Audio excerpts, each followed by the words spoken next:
كذبت قوم لوط المرسلين إذ قال لهم أخوهم لوط ألا تتقون إني لكم رسول أمين فاتقوا الله وأطيعون وما أسألكم عليه من أجر إن أجري إلا على رب العالمين أتأتون الذكران من العالمين وتذرون ما خلق لكم ربكم من أزواجكم بل أنتم قوم عادون قالوا لئن لم تنته يا لوط لتكونن من المخرجين قال إني لعملكم من القالين رب نجني وأهلي مما يعملون فنجيناه وأهله أجمعين إلا عجوزا في الغابرين ثم دمرنا الآخرين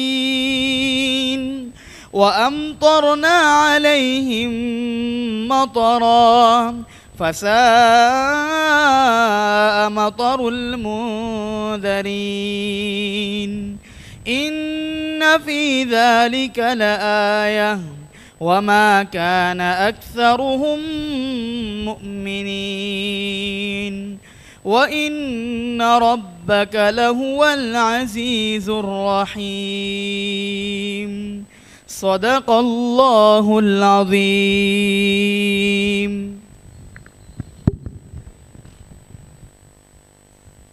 مختلف قسم کے بگاڑ انسانی معاشروں میں ہیں جب اللہ سے دوری اور آخرت سے غفلت یا آخرت کے انکار کی بیماریاں معاشرے میں پھیلتی ہیں تو معاشرے میں بہت ہی مہلک بیماریاں زبردست اخلاقی معاشرتی خرابیاں پیدا ہو جاتی ہیں۔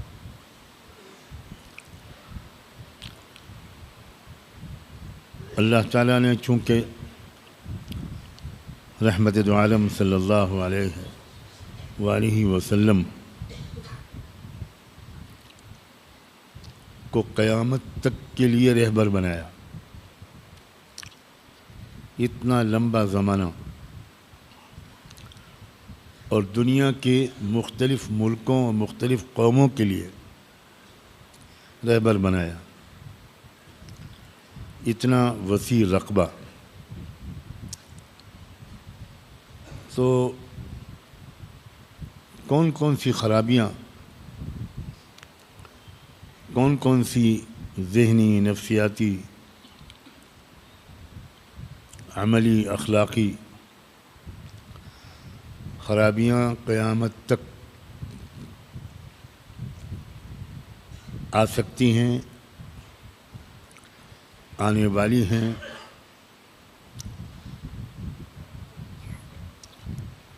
اللہ کو پہلے سے سب کچھ علم ہے۔ اس لیے قرآن کے مخاطب پوری انسانیت کو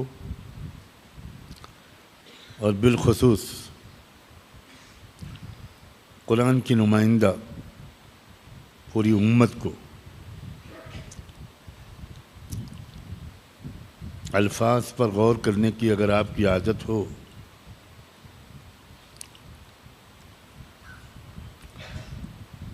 تو آپ کی سمجھنے کی سطح بہت بڑھ جائے گی۔ یہ لفظ جو میں نے بولا ہے کہ قرآن کی نمائندہ امت، یہ معمولی لفظ نہیں. ہم عام قوموں کی طرح نہیں ہیں. ہم قرآن کی نمائندہ ہیں، اور ہمیں اپنے گریبان میں جھانک کر اس لفظ کے سنتے ہی یہ دیکھنا چاہیے کہ کیا ہم قرآن کے نمائندے ہیں. ہم سمجھتے بھی ہیں قرآن کی نمائندگی کا مفہوم اور اس کا تقاضا. اللہ نے پوری انسانیت کو مخاطب کر کے اور قرآن کی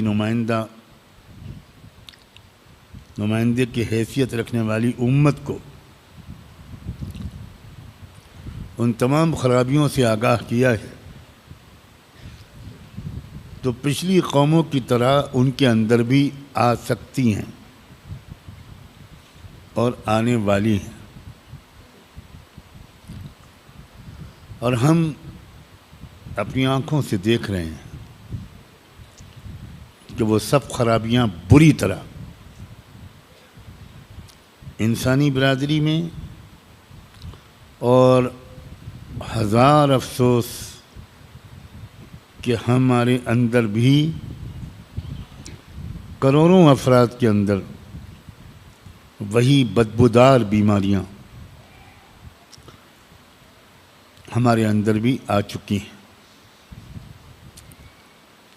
اس لیے ان آیتوں کو سنتے وقت خالی پچھلی قوموں کی تاریخ کی طرف دھیان مت رکھیے. پچھلی قوموں کے آئینے میں اپنا چہرہ دیکھیے، اپنی امت کا، اپنی فیملی کا، اپنے قریبی لوگوں کا، اپنے دوستوں کا چہرہ دیکھیے. جائزہ لیجئے کہ یہ خرابیاں پچھلی قوموں پر جو آئی تھیں کیا ہمارے اندر نہیں آ چکی. آج ذکر ہے قوم لوط کا. ذکر گزر چکا حضرت موسیٰ فرعون کا، حضرت ابراہیم کا، حضرت نوح کا، قوم عاد اور ان کے نبی حضرت ہود کا، قوم سمود اور ان کے نبی حضرت صالح کا. کیا کیا خرابیاں ان قوموں میں آئی تھیں، اور انہوں نے جب اپنے خیر خواہ نبیوں کی باتیں نہیں مانی تو کیا انجام ہوا.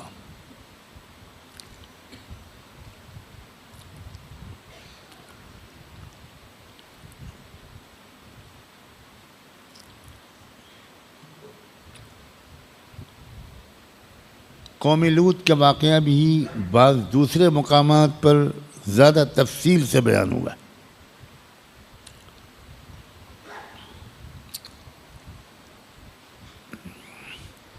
یہاں قدر اختصار کے ساتھ بیان ہوا.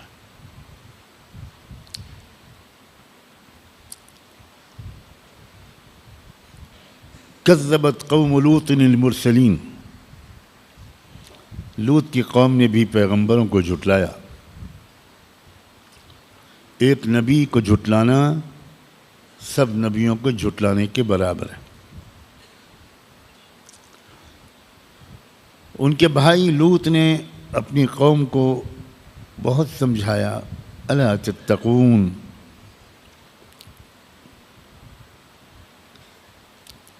پاک دامنی کا، اپنے نفس کو غلط کاموں سے روکے رکھنے کا، یعنی تقوی کا راستہ اختیار کرو. میں اپنی طرف سے یہ بات تم سے نہیں کہہ رہا ہوں، میں اللہ کی طرف سے بڑی دیانتداری کے ساتھ تم کو اللہ کا پیغام پہنچا رہا ہوں. انی لکم رسول امین فاتقوا اللہ واطیعون. اس لیے اللہ کا تقوی اختیار کرو اور میرا کہنا مانو، اور میں یہ جو تمہاری خدمت کر رہا ہوں، خیر خواہی کر رہا ہوں، اس کے بدلے تم سے میں کوئی نصیحت نہیں مانگتا، کوئی انعام نہیں مانگتا، کوئی اجرت نہیں مانگتا۔ میرا انعام، میرا صلہ میرے رب کے ذمے ہے، وہ مجھے میری محنت کا صلہ دے گا۔ اتأتون الذکران من العالمین، اب یہ اس انتہائی خطرناک، مہلک، گندی عادت اور بیماری کا ذکر ہے جو قوم لوط میں پھیل گئی تھی۔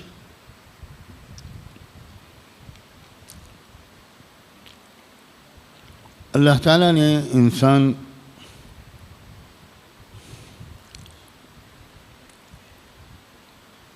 کو جو پیدا کیا،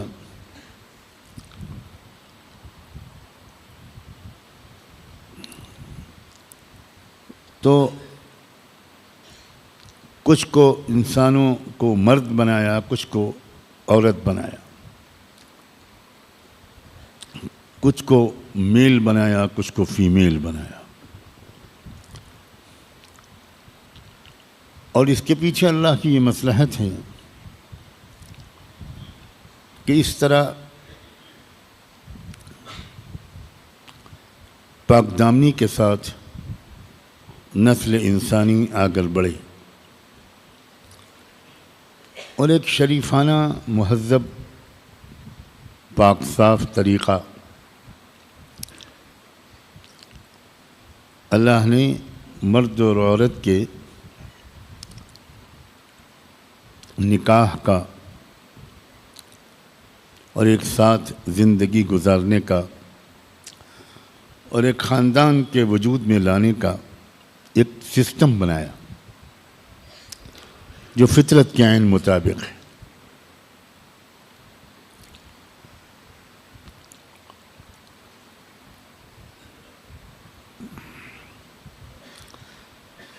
لیکن جب کسی معاشرے اور ماحول اور تمدن کا مزاج بگڑتا ہے تو اس معاشرے کے انسانوں کے اندر فطرت کے خلاف ایک بغاوت کا مزاج پیدا ہوتا ہے۔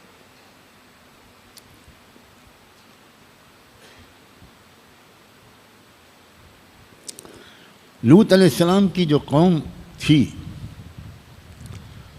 اس میں ایک عجیب و غریب بیماری، ایک لت، ایک بھیانک گندی عادت، ایک نفسیاتی بیماری مردوں میں یہ آ گئی تھی کہ مردوں کو اپنی عورتوں سے رغبت ختم ہو گئی تھی۔ نوجوانوں کا، مردوں کا سارا جو رجحان ہوتا تھا اپنی جنسی خواہش پورے کرنے کا، وہ مردوں کی طرف ہوتا تھا، نوجوان بچوں، لڑکوں کی طرف ہوتا تھا۔ سچی بات تو یہ ہے کہ جن لوگوں کو اللہ تعالیٰ نے بالکل بچپن سے 100% اس قسم کی لت سے محفوظ رکھا ہو اور ایسے دوستوں اور ساتھیوں سے بھی، ماحول سے بھی دور رکھا ہو، تو ان کی تو سمجھ میں نہیں آتا کہ ایسا بھی ہو سکتا ہے۔ واللہ یہ سمجھ میں نہیں آتا کہ کیا ایسا بھی ہو سکتا ہے۔ جو بیماری جانوروں میں نہیں ہوتی،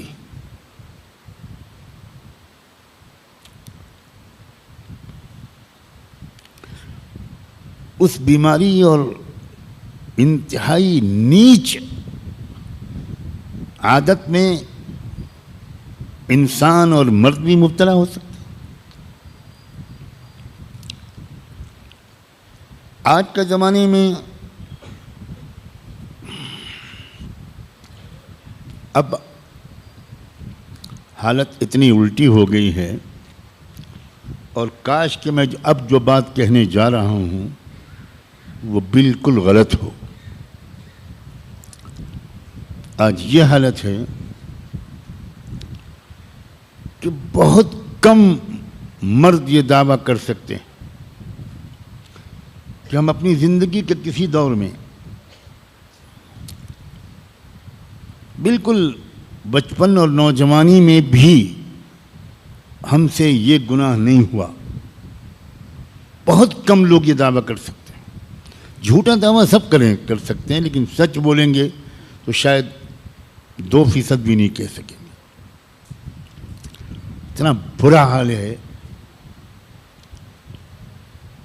اتنا برا حال ہے ہمارے معاشرے کا۔ وہ اللہ کے بندے جو کچھ اس مقام پر بٹھا دیے جاتے ہیں ذمہ داری دے کر کہ وہ لوگوں کے دکھ درد کو سنیں، لوگوں کی بیماریوں کا علاج کریں، ان کے پاس آ کر خود نوجوان، اور بعض لوگ نوجوان نہیں ادھیڑ عمر کے، وہ جس طرح اپنا رونا روتے ہیں، جس طرح پھوٹ پھوٹ کے رو کر یہ کہتے ہیں کہ حضرت بچپن سے یہ عادت پڑی ہوئی یہ چھوٹتی نہیں، اس سے اندازہ ہوتا ہے کہ معاشرے میں کیا حالت ہے۔ جس مغربی تہذیب کے پیچھے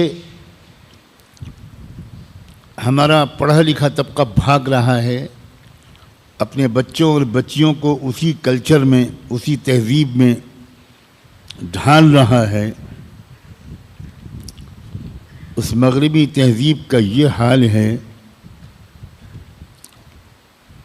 میں تو مغربی تہذیب کو تہذیب کہنا بھی سخت بد تہذیبی سمجھتا ہوں۔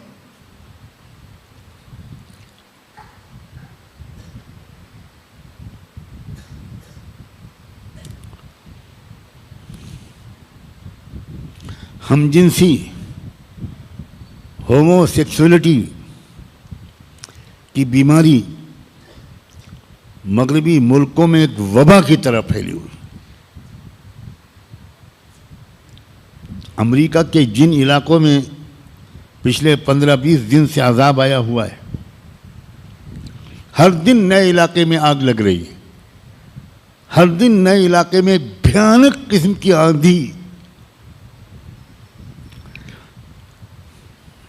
ایسی بھیانک آندھی کہ اللہ کی پناہ۔ اس آندھی میں ہوائی جہاز گر رہے ہیں۔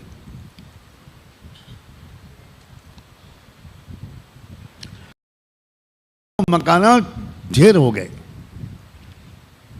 وہ وہی علاقے ہیں جہاں عورت کا عورت سے اور مرد کا مرد سے تعلق دنیا میں سب سے زیادہ ہو رہا ہے۔ وہی علاقے۔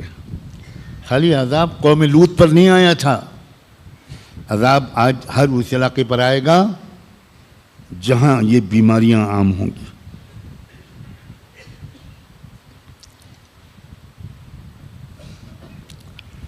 لوط علیہ السلام انتہائی حیرت کے ساتھ اپنے قوم سے کہہ رہے ہیں، قرآن بتا رہا ہے اتأتون الذکران من العالمین،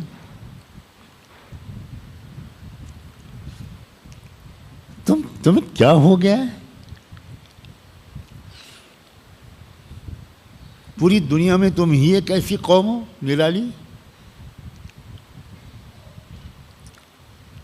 کہ جہاں مردوں کا مردوں سے جنسی تعلق ہوتا ہے۔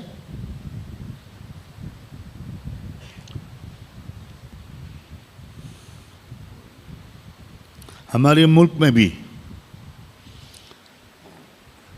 ہم جنسی اور ہومو سیکسولیٹی کو بہت زیادہ قانونی طور پر انکریج کیا جا رہا ہے۔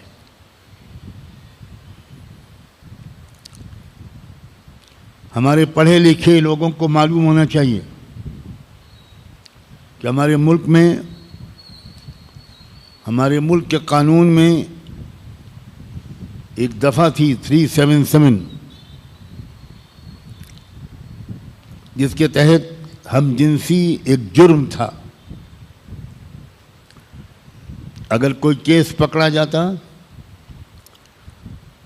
کوئی مرد یہ شکایت کرتا یا لڑکا شکایت کرتا کہ انہوں نے میرے ساتھ بہت گندی حرکت کی ہے، تو وہ قابل سزا جرم تھا ہمارے ملک میں. لیکن ہمارے ملک کی ترقی کی ایک زبردست علامت یہ ہے کہ ہمارے ملک کی سپریم کورٹ نے اس قانون کو غلط قرار دے دیا.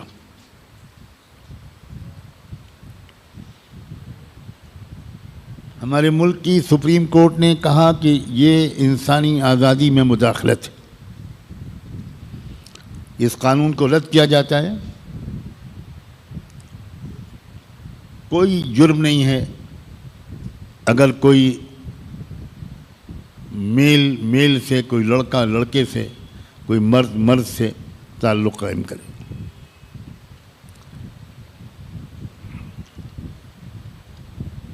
ہم دور جاہلیت میں جی رہے ہیں. لوگوں اس بات کو جاننا چاہیے، یہ دور جاہلیت ہے. یہ 21ویں صدی کی جاہلیت ہے. جاہلیت دوبارہ واپس آئی ہے.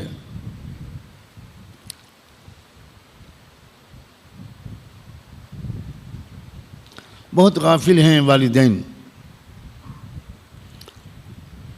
وہ نگرانی نہیں رکھتے اپنے بچوں اور بچیوں پر کہ کس طرف بچوں اور بچیوں کے قدم بڑھ رہے ہیں. علامتوں سے اندازہ سمجھدار والدین کر سکتے ہیں. حضرت علیہ علیہ السلام بڑے درد اور تعجب کے ساتھ اپنی قوم کے لوگوں سے کہہ رہے ہیں، اتأتون الذکران من العالمین،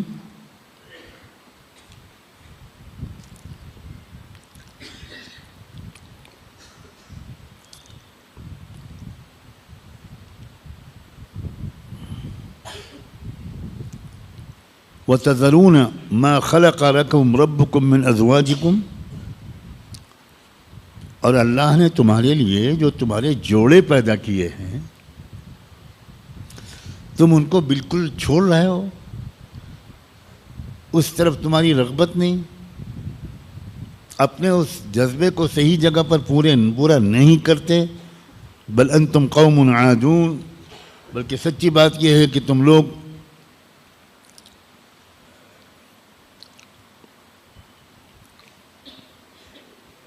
فطرت کے تمام حدود توڑ کر بہت دور نکل گئے ہو.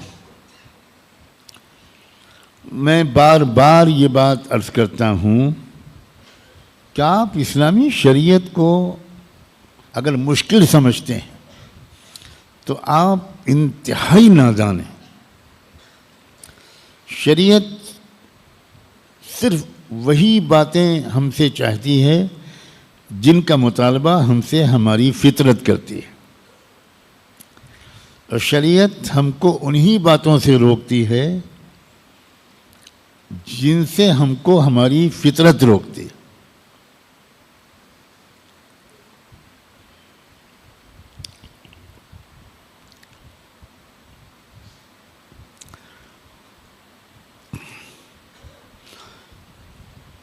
لوط علیہ السلام اپنی قوم کو اس بیماری سے بچانا چاہ رہے ہیں، نکالنا چاہ رہے ہیں. وہ جانتے ہیں کہ اس کا انجام کیا ہوگا.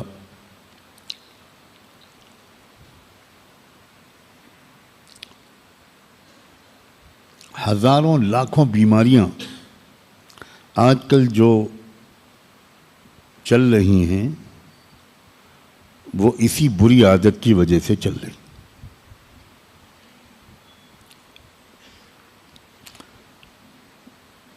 لاکھوں مرد ہیں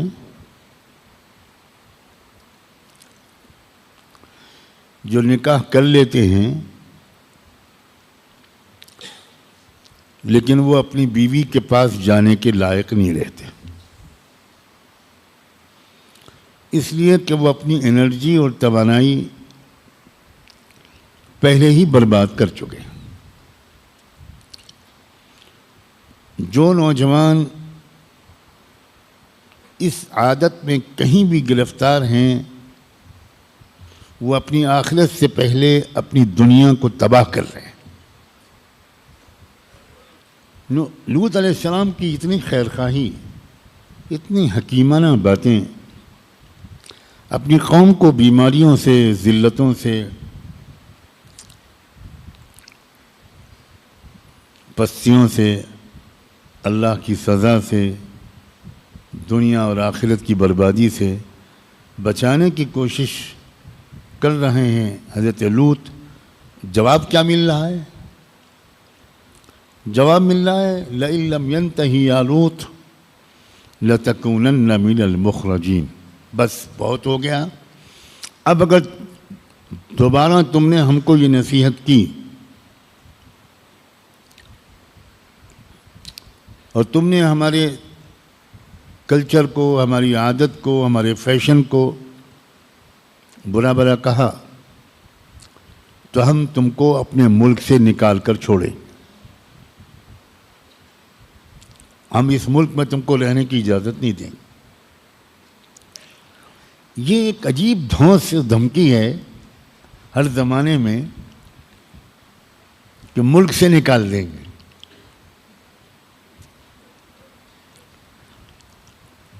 بہت سے لوگ ہیں جو اپنے کسی بھی ملک کو اپنے باپ کا ملک سمجھتے ہیں۔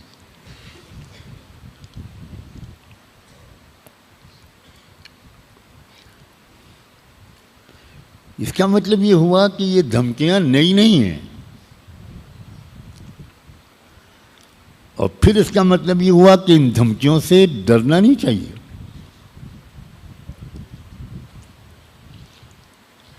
تعجب بھی نہیں ہونا چاہیے۔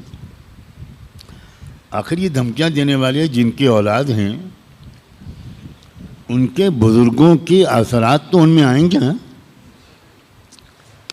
کیا آپ نہیں چاہتے کہ وہ اپنے آبا و اجداد کے سچے پیروکار بنیں؟ وہ تو اپنے بزرگوں کے نقش قدم پر چل رہے ہیں، اور آپ بھی یہی چاہتے ہیں کہ لوگ بزرگوں کے نقش قدم پر چلیں۔ کیا غلط بات ہے؟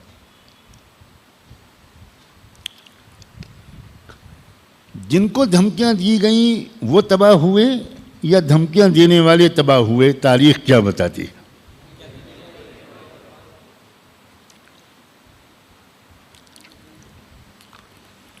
جب دھمکیاں دی جانی شروع ہونے لگیں، سمجھدار لوگ سمجھ جاتے ہیں کہ اب ان فرعونوں کی ہلاکت کا وقت قریب ہے۔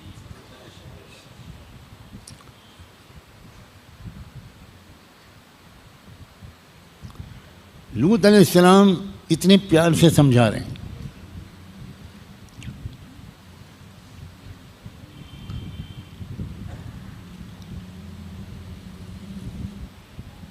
اپنے لیے کچھ نہیں مانگ رہے، وہ زبان سے کہہ بھی رہے ہیں کہ بھائی میں تم سے کچھ نہیں چاہتا، نہ مجھے ودھائک بننا ہے، نہ سنسد بننا ہے، نہ منتری بننا ہے، نہ سنتری بننا ہے، کچھ نہیں چاہیے مجھے، میں تمہیں سمجھانا چاہ رہا ہوں۔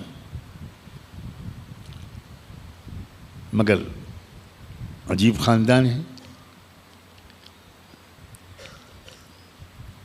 ملک سے نکال دیں گے ہم تم کو۔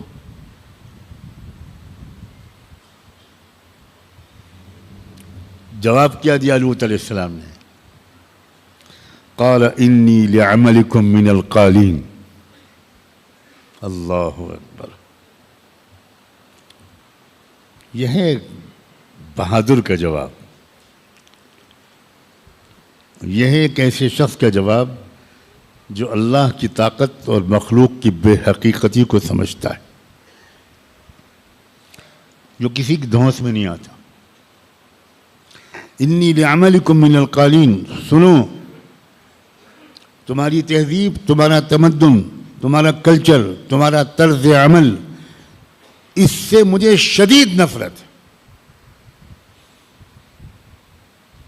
شدید بغض و عداوت رکھنے والے کو القال کہتے ہیں۔ اور یہ نہیں کہا کہ میں اکیلا اس سے نفرت کرنے والا ہوں۔ واہ رے لوط علیہ السلام! نہیں نہیں نہیں نہیں، تم کو چھوڑ کر لاکھوں دنیا کے شریف لوگ اس بری عادت سے شدید نفرت کرتے ہیں، اور میں بھی انہی میں سے ایک ہوں۔ داعی یہ دعویٰ نہیں کرتا کہ میں اکیلا پاک دامن ہوں۔ داعی یہ دعویٰ نہیں کرتا کہ سب کی فطرت مسخ ہو چکی ہے، بالکل نہیں۔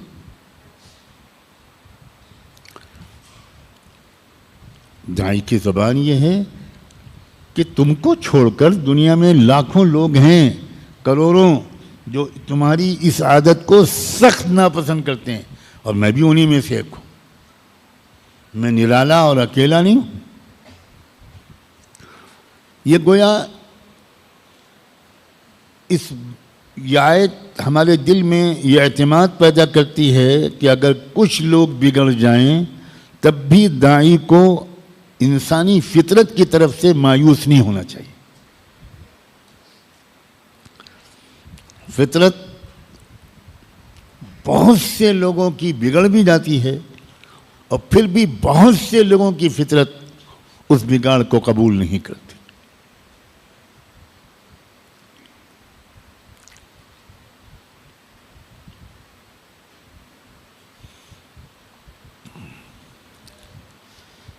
آج کل جو حالات ہیں اس میں اللہ تعالیٰ اپنی یہ قدرت دکھا رہا ہے، اپنی یہ سنت دہرا رہا ہے۔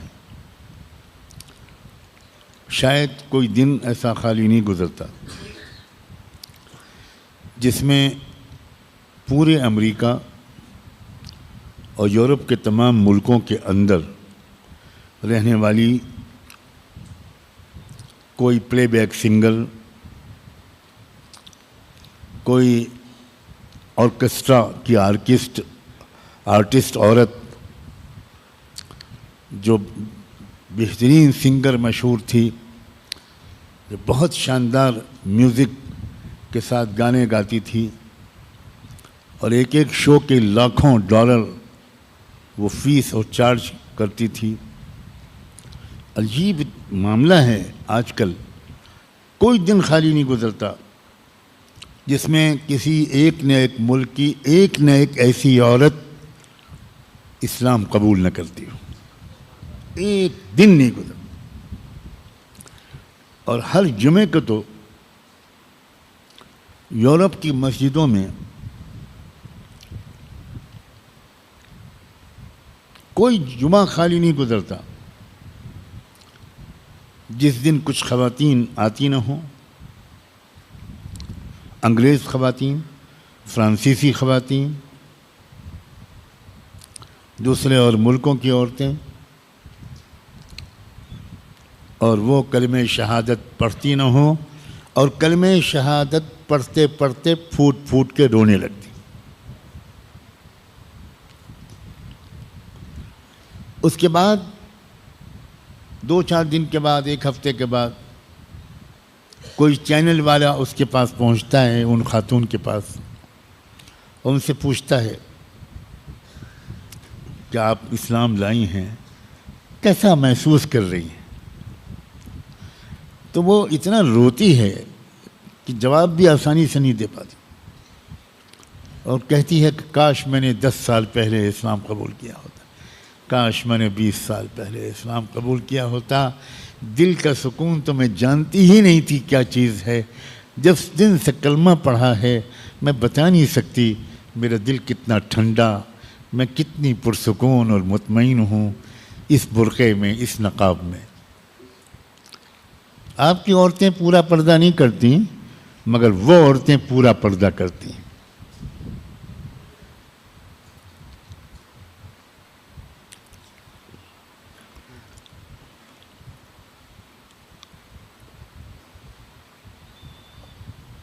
اللہ اکبر۔ داعی کو کبھی کبھی سخت زبان بھی بولنی پڑتی ہے۔ یہ مزاج کہ کسی بھی مرحلے پر پہنچ کر کوئی دعوت دینے والا کوئی مضبوطی کے ساتھ صاف اور کھری کھری بات نہ کرے، یہ مزاج صحیح نہیں ہے۔ ہاں، کس موقع پر نرم ہی بات کی جائے اور کس موقع پر سخت زبان استعمال کی جائے، یہ تقوی والے داعی کے دل میں بر وقت اللہ ڈالتا ہے۔ اس کا آپ کوئی ضابطہ نہیں بنا سکتے۔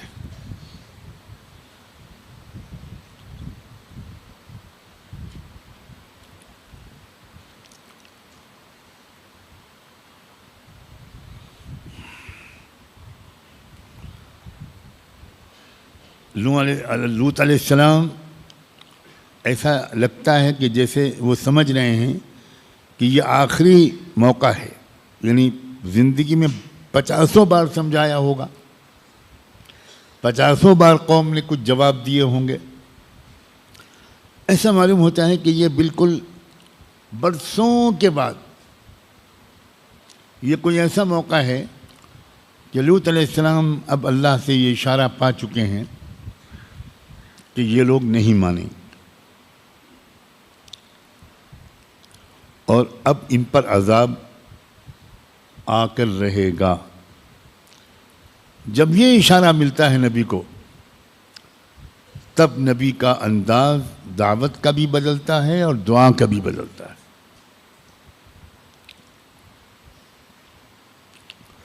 چنانچہ لوط علیہ السلام نے اللہ سے دعا مانگی، اسی وقت رب نجنی واہلی مما یعملون، اے رب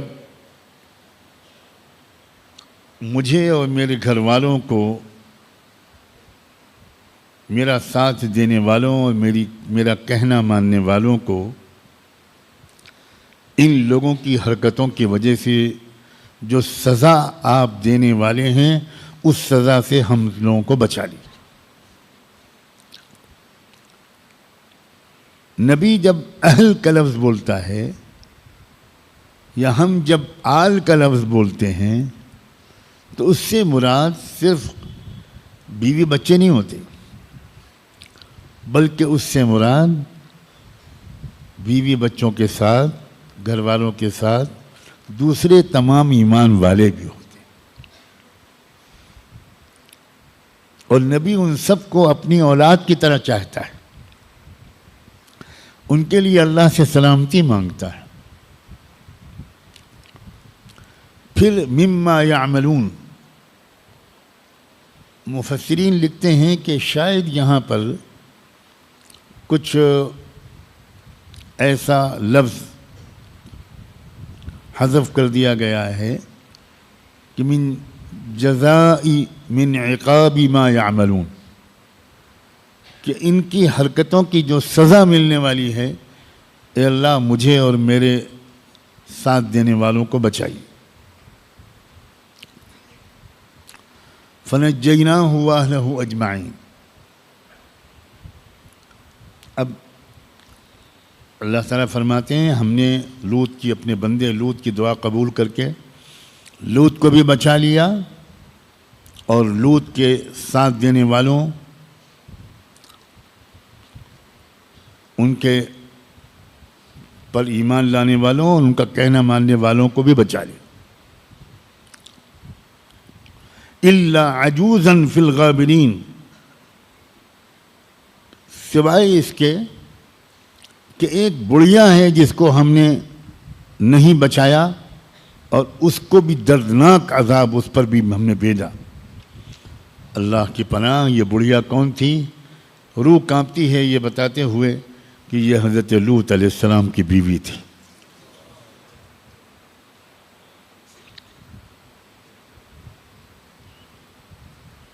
ضرب اللہ مثلا للذین کفروا امرأة نوح وامرأة لوط كانتا تحت عبدین من عبادنا صالحین فخانتاہما۔ عجیب بات ہے، میں اپنی لا علمی کا اعتراف کرتا ہوں، عورت ہوتے ہوئے حضرت لوط علیہ السلام کی بیوی عورت ہوتے ہوئے اپنی قوم کی حامی تھی، میں واقعی آج تک نہیں سمجھ پایا کہ ایمان کو چھوڑیے، ایک عورت ہونے کے ناطے کوئی عورت کیا اس عادت کو پسند کر سکتی ہے کہ مردوں کو مردوں سے رغبت ہو، عورتوں سے نہ ہو؟ اس بات کو کون عورت پسند کر سکتی ہے؟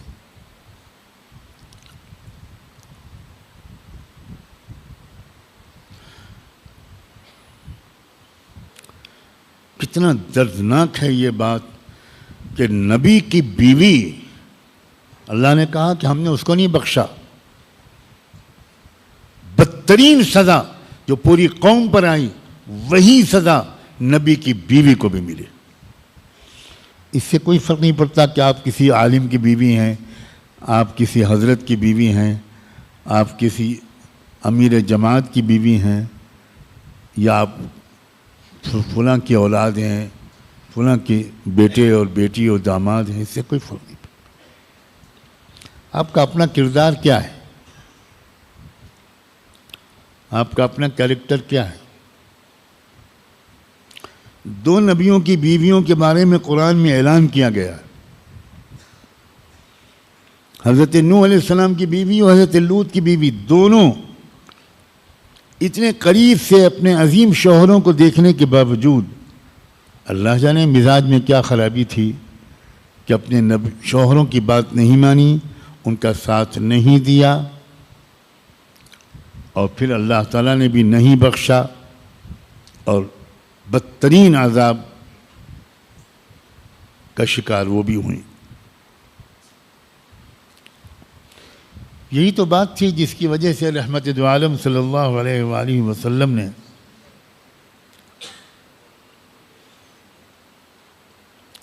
یہ بات اپنے گھر کی عورتوں سے کہی تھی، اپنی بیٹیوں سے کہی تھی۔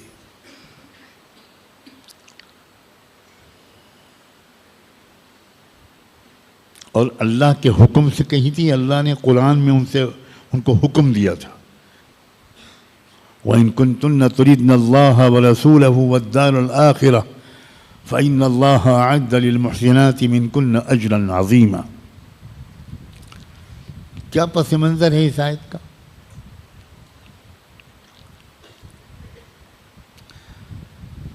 سن 7 ہجری میں مدینے کے معاشی حالات میں ایک زبردست بہتری آئی،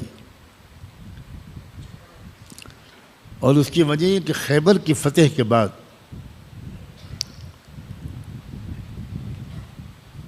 مدینے میں بہت سرمایہ آیا۔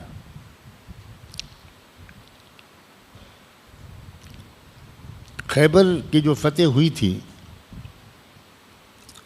وہ صرف جنگ کے ذریعے نہیں ہوئی تھی، اس میں ہوا یہ تھا کہ خیبر جو ہے وہ سب سے زیادہ شاندار فصلیں کھجور کی خیبر میں ہوا کرتی تھی۔ آج بھی خیبر کے باغات دیکھنے کے ہیں۔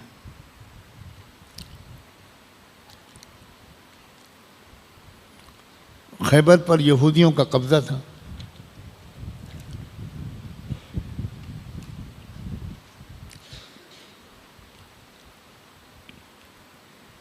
اللہ کے رسول نے مدینے سے جو جیالے مجاہدین بھیجے،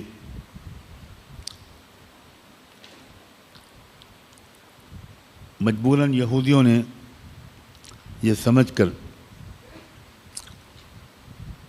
کہ ہم سب ہلاک کیے جائیں گے، ایک سمجھوتا کیا، اور سمجھوتے کے نتیجے میں خیبر کے باغات، اس کی فصلیں مسلمانوں کو ملیں، اور اس کے ذریعے سے بہت زبردست معاشی بہتری آئی۔ اللہ کے رسول صلی اللہ علیہ وسلم نے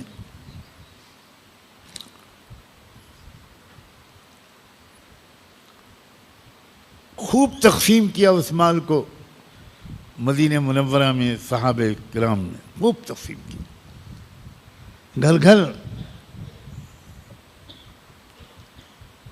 پہنچا کچھ نہ کچھ حصہ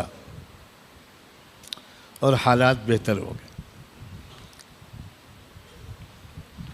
لیکن اللہ کے رسول نے اپنے گھر میں کچھ نہیں بھیجا. تو حضور کی ازواج مطہرات نے حضور سے درخواست کی کہ اب جب اتنی بہتری آئی ہے تو کچھ ہم لوگوں کا بھی کچھ خیال فرما لیجیے آپ.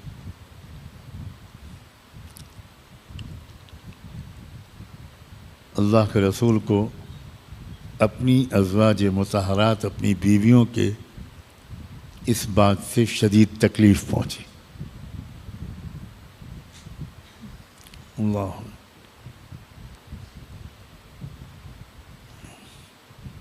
انہوں نے کوئی زیادہ مال نہیں مانگا تھا، لیکن حضور یہ توقع بھی نہیں کرتے تھے. اور ایک عجب قسم کی کیفیت حضور کے گھر میں آ گئی.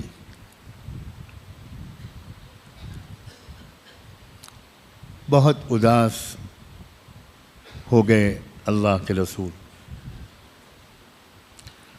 تب اللہ تعالیٰ نے اپنے نبی کو یہ ہدایت بھیجی، یا ایھا النبی، آپ اپنی بیویوں سے صاف صاف کہیے، سنو، اگر تم کو دنیا کی زندگی کا عیش و آرام چاہیے تو میرے گھر میں وہ تم کو نہیں مل پائے گا. میں تم سب کو کچھ نہ کچھ تحفے تحائف دے کر، طلاق دے کر آزاد کر دوں گا، پھر اللہ تمہارا نصیب اچھا کرے. اتنی سخت بات. ازواج مطہرات کے تو پیروں کے تلے زمین نکل گئی.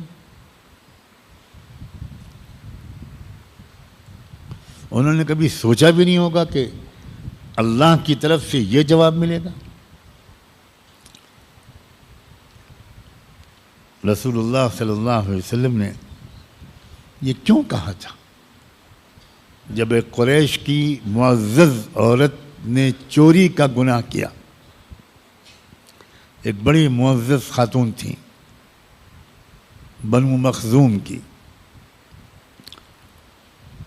اور جرم ثابت ہو گیا تو اللہ کے رسول نے حکم دیا کہ ان کا ایک ہاتھ کاٹ دیا جائے.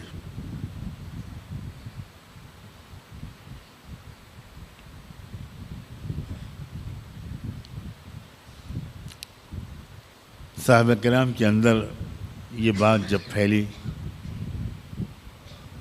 تو لوگوں نے صحابہ سے کہا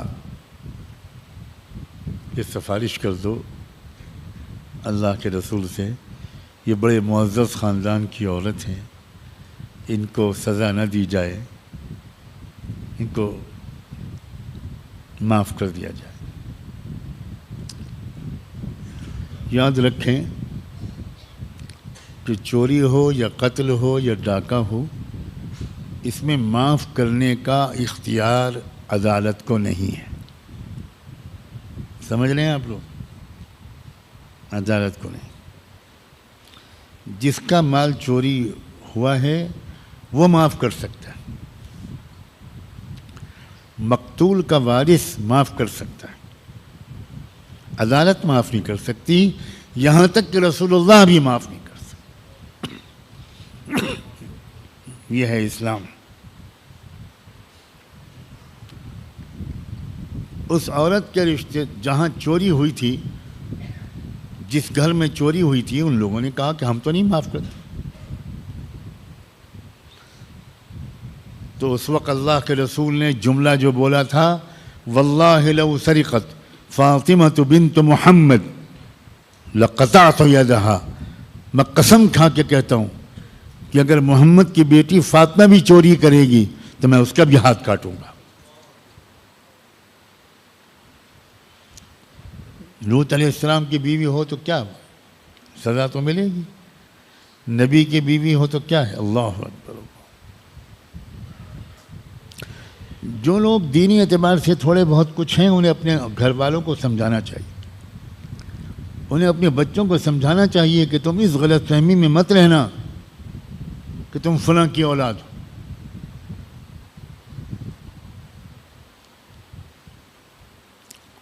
ثم دمرنا الآخرین، اور پھر اس کے بعد پوری بستی کو ہم نے تباہ کر دیا. اللہ تعالیٰ فرماتے ہیں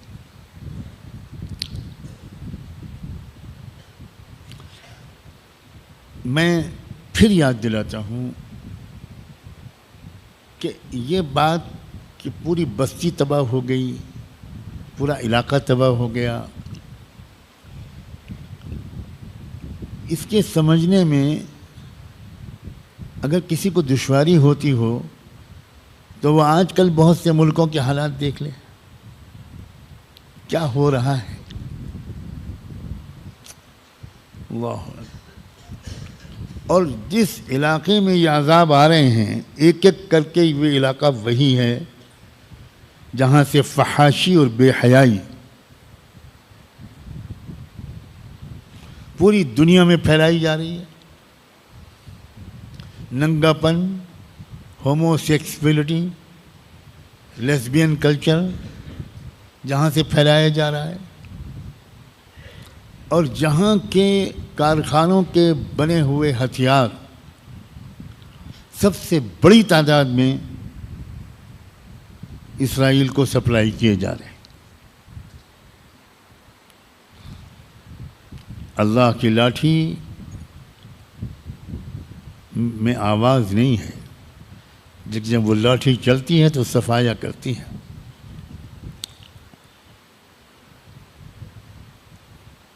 ہم کسی قوم کو دھمکانے کے لیے یہ بات نہیں کہہ رہے. اپنے ملک کے رہنے والے غیر مسلم بھائیوں اور بہنوں کو کسی بڑی اللہ کی سزا سے بچانے کے لیے بہت ہمدردی اور خیرخواہی کے طور پر یہ باتیں کہنا چاہتے ہیں، اور پھر وہ اس کو ایک مخالف اور ایک دشمن کی بات نہ سمجھیں. ایک ان کا بھلا چاہنے والے ایک خیرخواہ کی بات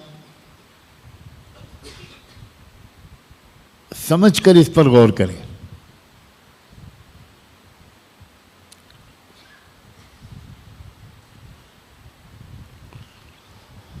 وَأَمْطَرْنَا عَلَيْهِمْ مَطَرًا، پتھروں کی بارش اللہ تعالیٰ فرماتے ہیں، اور ہم نے ان کے اوپر بدترین بارش کر دی. اور دوسرے آیتوں میں آیا ہے کہ پتھروں کی بارش. آج بھی ابھی پچھلے چند دن پہلے ایک پورے علاقے پر پتھروں کی بارش ہوئی ہے. پتھر بڑے بڑے، کاریں ٹوٹ گئیں، کھڑکیاں ٹوٹ گئیں، دروازے ٹوٹ گئے، جس کے سر پر پڑا وہ وہیں گر پڑا. اللہ کا عذاب بہت سخت ہے. اللہ تعالی ہم سب کو بھی بچائے اور باقی تمام انسانیت کو بھی بچائے. فساء مطر المنذرین،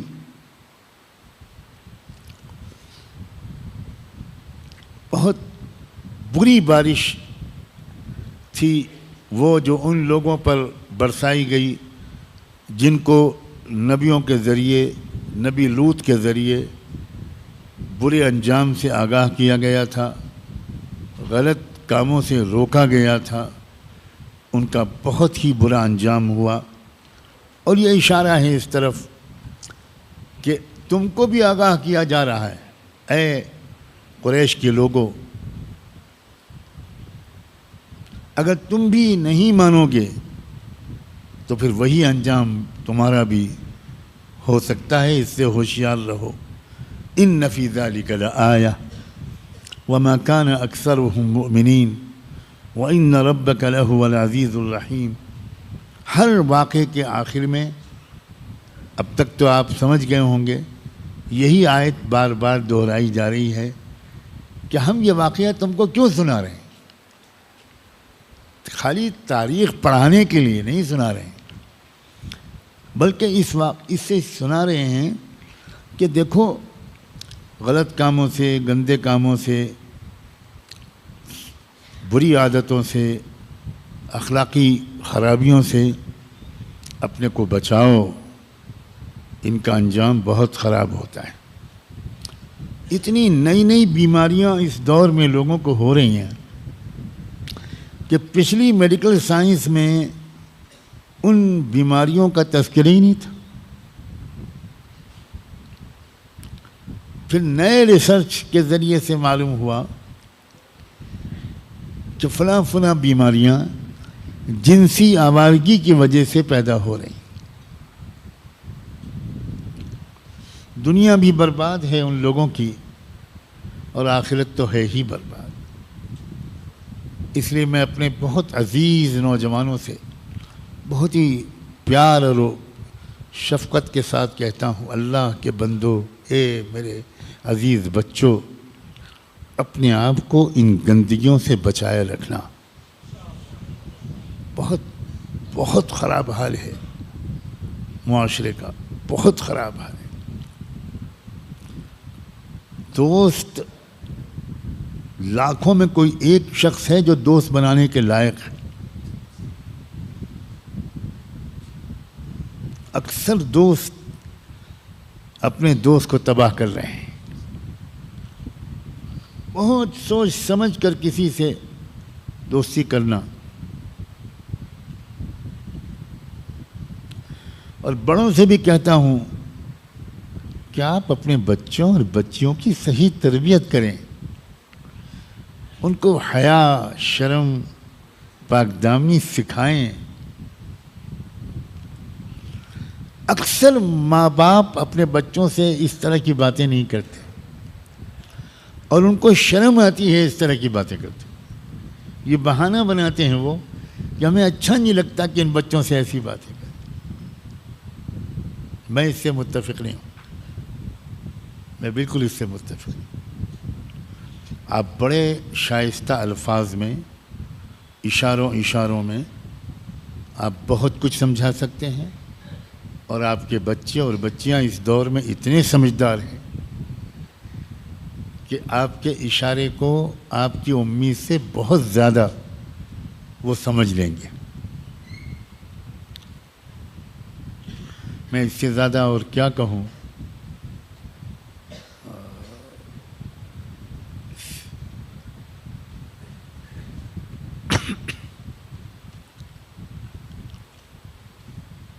میں حالات پر، معاشرے پر اور سماج پر نظر رکھنے کی کوشش کرتا ہوں۔ اس لیے میں سماج اور معاشرے میں جو کچھ گندگیاں پھیل رہی ہیں، ڈرگس کی جو وبا پھیل رہی ہے، نشے کی جو لت چل رہی ہے، اب تو چھوٹی چھوٹی لڑکیاں نشے کی عادی، لڑکے تو چھوڑیے، بچیاں ڈرگس کی اور نشے کی عادی ہو رہی ہیں۔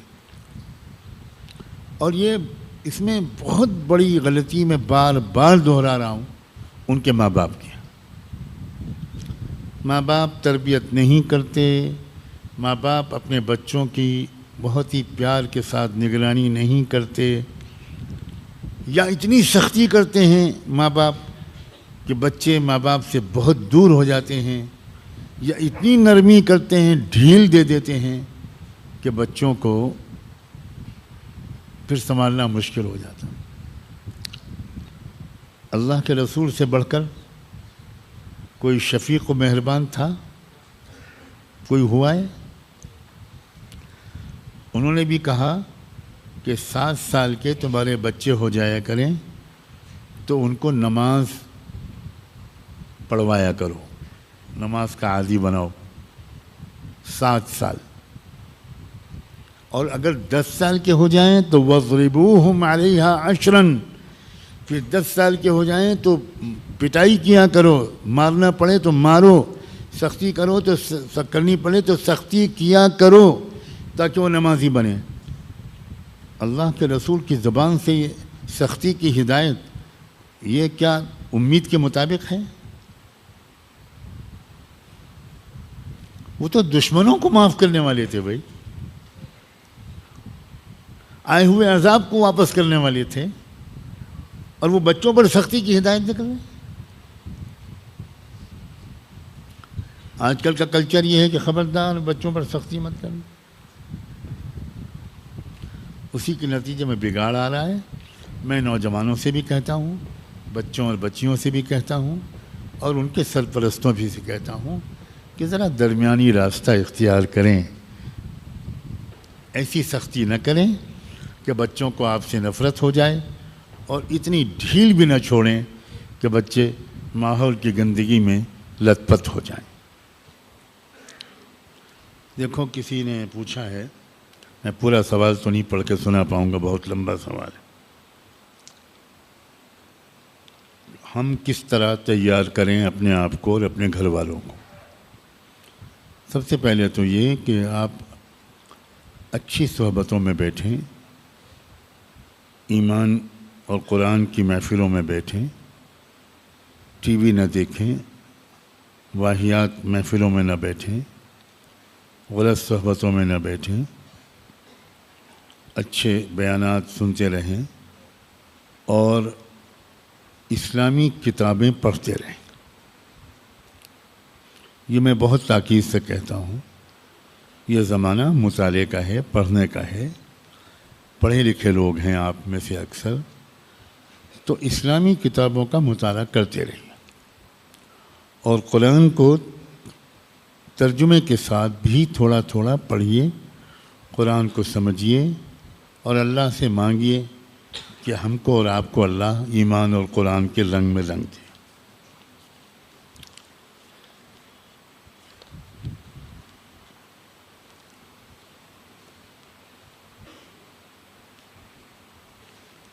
بہت پیارا سوال کسی نے کیا ہے۔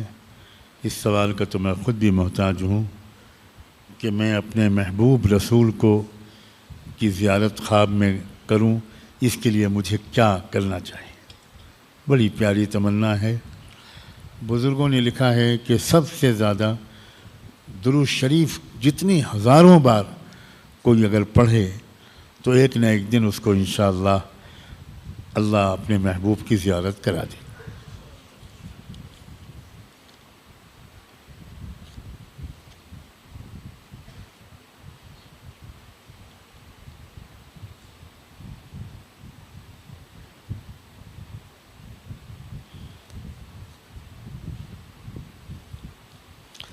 ایک سوال جس کا جواب میں تقریباً کل بہت تفصیل سے دے چکا ہوں کہ اگر ہم عورت کے فتنے سے کیسے بچیں، خاص طور پر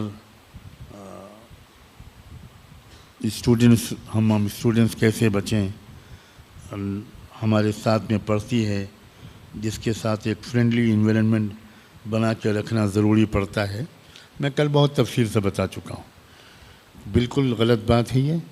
اگر آپ مضبوط ارادہ کریں گے تو پھر بالکل آپ اپنے کو بچا سکتے ہیں۔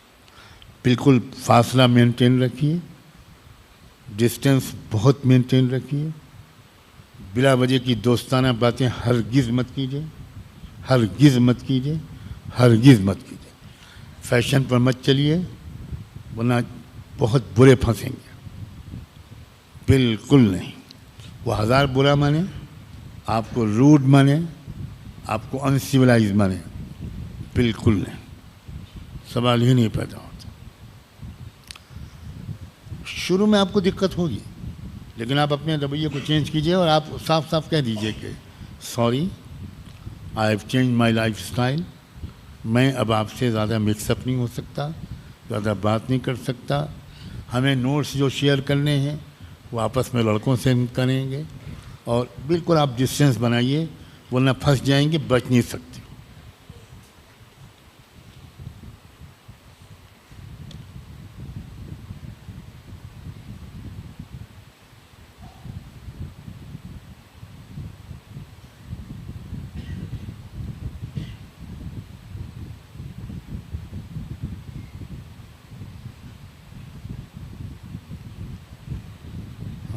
میں نوجوانوں کے سوالوں کو بہت اہمیت دیتا ہوں۔ یہ بھی شاید کسی نوجوان کا ہی سوال ہے کہ اس دور میں مسلم یوتھ اپنے مقصد اور اپنی پہچان کو لے کر بہت کنفیوزڈ ہیں. آپ کی نظر میں قرآن اور سنت کی روشنی میں ہم اپنے دین اور دنیا کے درمیان توازن، بیلنس کیسے پیدا کر سکتے ہیں اور ایک ایسا لیڈر کیسے بن سکتے ہیں جو امت کے لیے مفید ہو.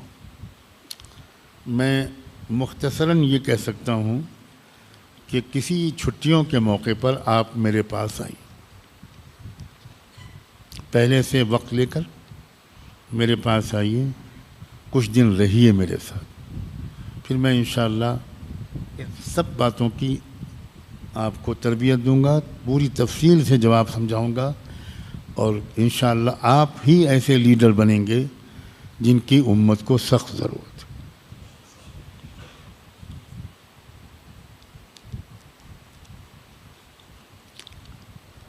کسی نے سوال کیا کہ صحابہ کی تجارت کو دیکھ کر اسلام میں داخل ہوتے تھے.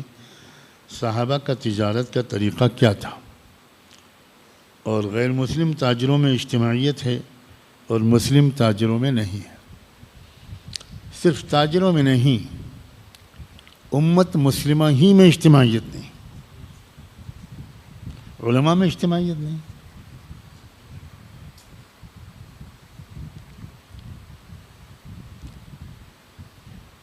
لوگوں نے، تاجروں نے اپنے چیمبر آف کامرس بنا رکھے.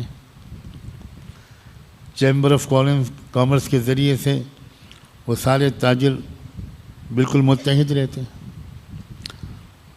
اللہ جانے مسلمانوں کو کیا ہوا ہے، باقی میں سمجھ ہی نہیں پا رہا. مجھے ایسا لگتا ہے کہ پورا اسلام مسلمانوں کے سامنے آیا ہی نہیں. کرتا پجامہ، ٹوپی، داڑھی، نماز، دو چار چیزیں گھوم پھر کر آتی ہیں، زور ہی نہیں دیا جا رہا اجتماعیت پر. اور خالی تقریر نہیں، اجتماعیت کے لیے باقاعدہ منظم کرنا پڑے گا، ایک آرگنائز کرنا پڑے گا لوگوں کو. ہماری قوم کا ایک مزاج ہے کہ اب کسی کی بات ماننا نہیں ہے، اپنی ہی بات منوانا ہے. یہ بتائیے ہے کہ نہیں بیماری؟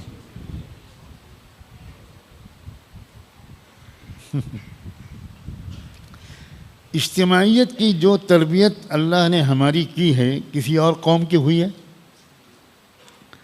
یہ نماز باجماعت کیا ہے؟ نماز باجماعت سے بڑھ کر اجتماعیت کی کوئی تربیت ہوئی ہے دنیا میں کسی قوم کی؟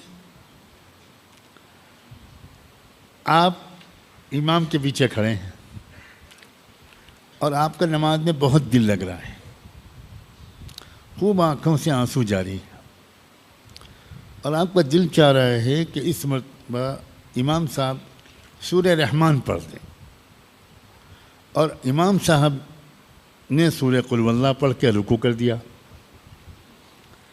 اب آپ بتائیے کہ آپ رکوع کریں گے یا سورہ رحمان پڑھیں گے؟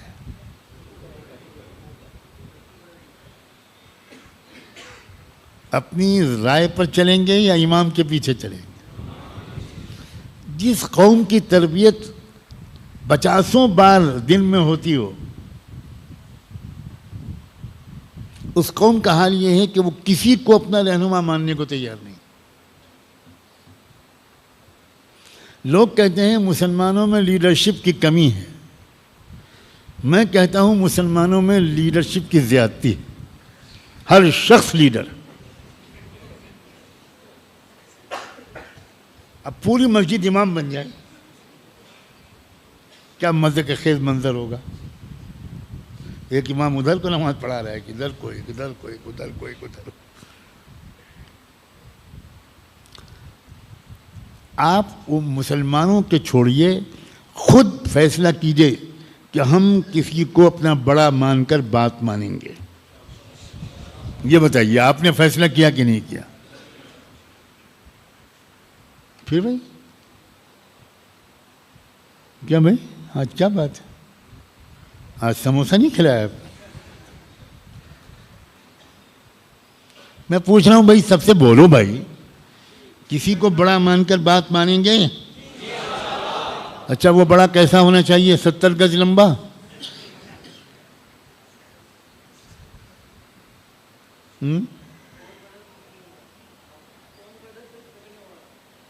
قوم کا درد رکھنے والا, اور عقل نہ ہو, صرف درد ہو. درد اور عقل دونوں کہیے. درد والوں نے مار ڈالا ہم لوگوں کو. اجتماعیت خالی تاجروں میں نہیں ہے, یہ بات صحیح نہیں ہے. قوم میں اجتماعیت, آٹو ڈرائیورز میں اجتماعیت ہے, بخاری و مسلم پڑھانے والوں میں اجتماعیت ہے. ایک آٹو کو پولیس والا مار دیتا ہے تو پوری آٹو والے اسٹرائک کر دیتے ہیں. ان کی یونین بنی ہوئی ہے.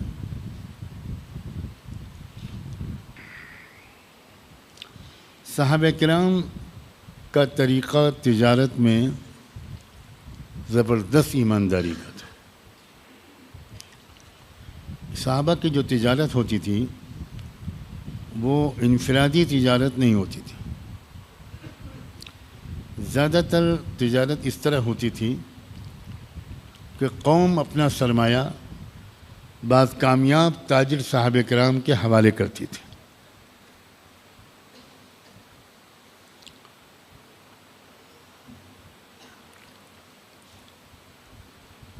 کسی کے پاس 100 درہم ہوئے وہ اس نے دے دیے, کسی کے پاس 100 دینار ہوئے وہ اس نے دے دیے. اور بعض صحابہ جو تجارت میں ماہر تھے, ہر آدمی ہر کام کے لیے نہیں پیدا کیا جاتا, ہر ایک میں الگ صلاحیت ہوتی ہے. غلطی کیا ہوتی ہے کہ انسان اس میدان میں قدم رکھتا ہے جس کے لیے وہ پیدا نہیں کیا گیا. ایک وہ آدمی جو جاب کے لیے پیدا کیا گیا ہے وہ تجارت میں کامیاب نہیں ہوگا.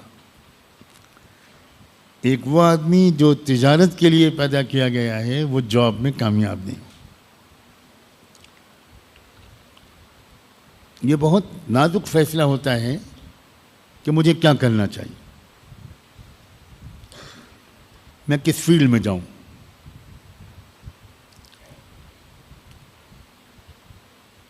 تو صحابہ کرام میں کچھ لوگ تھے جو تجارت کے بڑے ماہر تھے, کچھ خواتین تھیں جو تجارت کی بہت ماہر تھیں. سب سے مشہور ترین خاتون تاجر حضرت خدیجہ تھی. اور مدینے میں اللہ کے رسول نے جو نیا مارکیٹ بنوایا تھا, یہ آپ پہلی بار آج سن رہے ہوں گے, 7واں نمبر.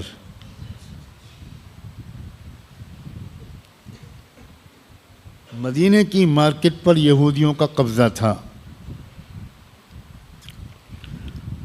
اللہ کے رسول نے ان یہودی مارکیٹ کو بالکل نہیں چھیڑا,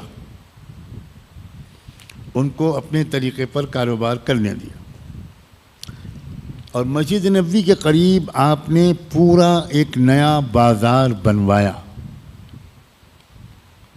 اور آپ کو یہ جان کر بھی حیرت ہوگی اور میری بیٹیوں کو, بہنوں کو خوشی ہوگی کہ اس بازار میں جو اللہ کے رسول نے مدینے میں کھلوایا, اس میں ایک پورشن وہ تھا جس میں عورتیں اپنا کاروبار کرتی تھیں, خواتین اپنی بزنس کرتی تھیں. مفتی صاحب حرام کر رکھا ہے آپ لوگوں نے. اور اسی لیے آپ کو اور بتاؤں, بازار کی انسپیکشن کرنے والی ایک ٹیم بنائی تھی اللہ کے رسول, جو بازار پر نگرانی رکھے کہ گھٹیا مال تو نہیں بیچا جا رہا ہے, کسٹمر کو دھوکہ تو نہیں دیا جا رہا ہے, مال کی کوالٹی کیسی ہے, ریٹ کوالٹی کے حساب سے ہیں. تو آپ کو حیرت ہوگی کہ چونکہ مدینے کے بازار میں عورتوں کی دکانیں بھی تھیں تو آپ نے انسپیکشن کی ٹیم میں 3 صحابیات کو بھی رکھا کہ وہ عورتوں کی دکانوں میں جا کر چھاپا مارتی تھی، اچانک جاتی تھی، جائزہ لیتی تھی کیا ہو رہا ہے، کسٹمر سے پوچھتی تھی کیا آپ اپنے مال کی کوالٹی کے بارے میں مطمئن ہیں؟ یہ ہے اسلام۔ ہمارا اسلام کیا ہے؟ لمبا کرتا جس کے چلنے سے پیر بھی پھنسے۔ کیوں بھائی؟ صحیح ہے نا؟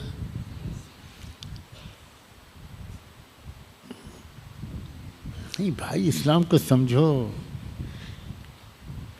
یہ تجارت جب گئی دوسرے ملکوں میں تو وہاں تو یہ تجارت کا طریقہ نہیں تھا، بہت دھوکہ تھا، بہت دھوکہ تھا۔ تو وہ تاجر لوگ چھا گئے۔ کاہے پہ چھا گئے؟ پہلے بازار پہ چھائے، اور جب بازار پہ چھائے تو دلوں پر بھی چھائے۔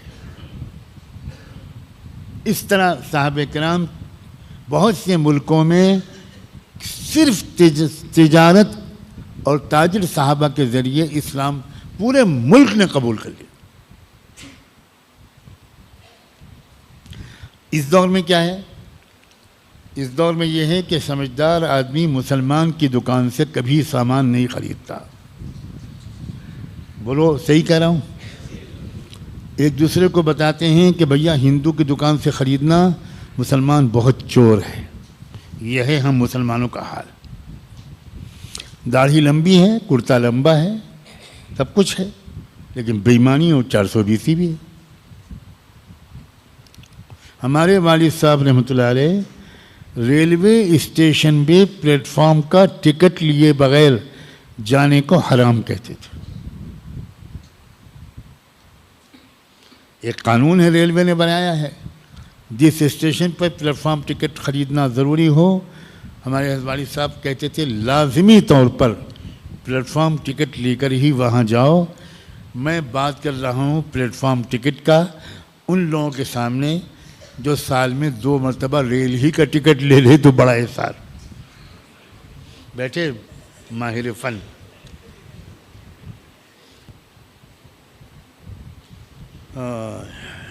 دیکھو، مراقبے کے بارے میں جو بتائی جاتی ہے ترکیب، اس میں آپ اتنا ہی یاد رکھیں کہ آپ کو بس اس دھیان میں بیٹھنا ہے، یہ فیل کرنے کی کوشش کرنی ہے کہ آپ کا دل کہہ رہا ہے اللہ اللہ اللہ اللہ۔ آپ کو کچھ محسوس نہ ہو، اس سے آپ کا کوئی نقصان نہیں ہوگا۔ شروع میں آج کل کی انتشار خیالی سے نکل کر جو لوگ مراقبہ شروع کرتے ہیں، بعض وقت ان کو مہینوں کچھ بھی محسوس نہیں ہوتا، اور بعض لوگ پہلے دن سے اپنے دل سے اللہ اللہ کی آواز سننا شروع کر دیتے۔ اس لیے آپ یہ مت سمجھو کہ فوراً آواز آئے گی۔ بہت سے واہیات خیالات ادھر ادھر کے آنے لگتے ہیں بجائے اللہ اللہ کے، یا نیند آنے لگتی ہے۔ کسی چیز سے مت گھبرائیں۔ جن کو مراقبہ معمولات میں بتایا گیا ہے وہ پابندی سے کریں، کرتے رہیں کرتے رہیں کرتے رہیں کرتے رہیں۔ ان کو کوئی بات بھی محسوس نہ ہو، تب بھی مراقبے کا پورا فائدہ ان کو پہنچتا رہے گا انشاءاللہ۔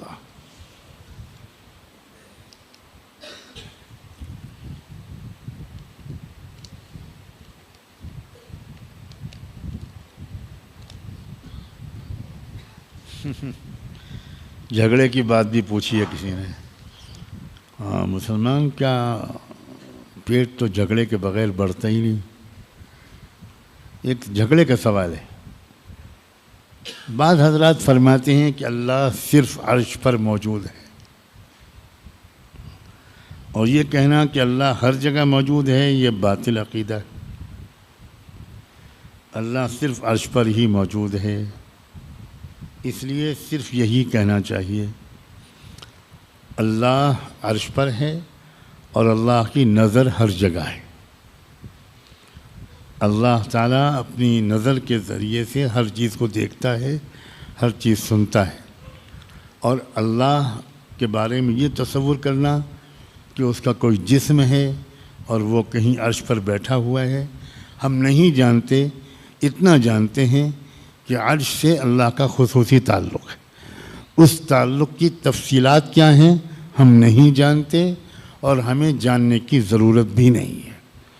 ہم اپنے لیول جانتے ہیں، ہم اتنا ہی جاننے کی کوشش کریں جتنا ہم جان سکتے ہیں، اس سے زیادہ اگر باریکیوں میں اتریں گے تو یقینی طور پر گمراہیوں میں پھنسیں گے۔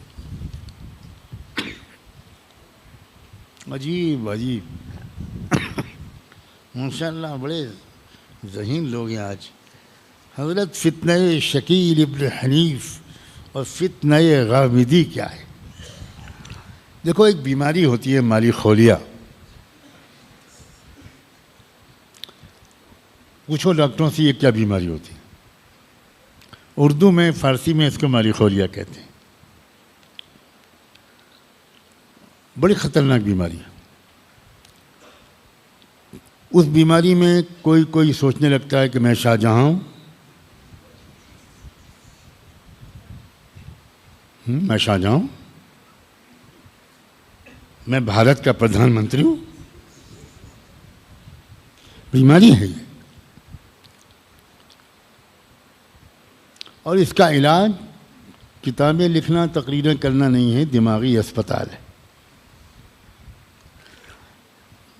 بیچارے ایک صاحب اورنگ آباد میں، ان کو بیماری لگ گئی۔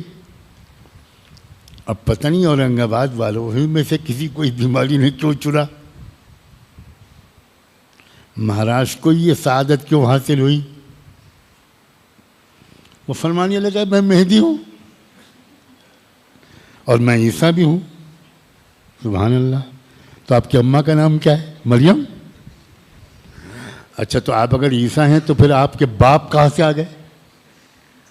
حضرت عیسیٰ کے تو باپ تھے نہیں، آپ کہاں سے، آپ کے باپ کہاں سے آ گئے؟ بابا، یہ فتنے وتنے نہیں ہیں، یہ بیماری ہے۔ اور مسلمانوں کی جہالت کا عجیب حال ہے، عجیب حال ہے۔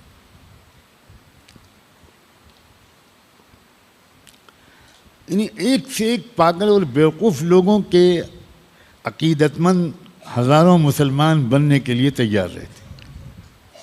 تعجب ہوتا ہے مجھے، بہت تعجب ہوتا ہے۔ اتنی موٹی سی بات ہے کہ آپ میں عیسیٰ ہوں، تو آپ عیسیٰ اگر ہیں تو آپ کے باپ کہاں سے آ گئے؟ حضرت عیسیٰ کے باپ نہیں تھے، اور حضرت عیسیٰ جو آئیں گے وہ دمشق میں آئیں گے، تو اورنگ آباد کیا ملک شام میں ہے؟ یار پاگل پلے کے بارے میں سوال کر رہے ہو، مجھے تو پوچھنے والے کے دماغ کے بارے میں دعا کرنی پڑے گی۔ اتنی اہمیت مت دو، پاگل لوگ ہیں یہ دماغی بیمار ہیں، مریض ہیں یہ۔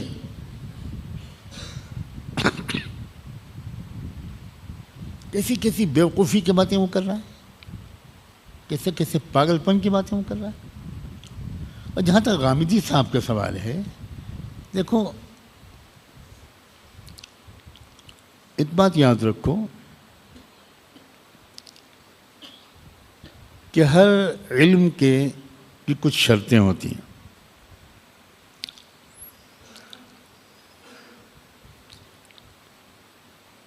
قرآن کی تشریح اور اسلام کی تشریح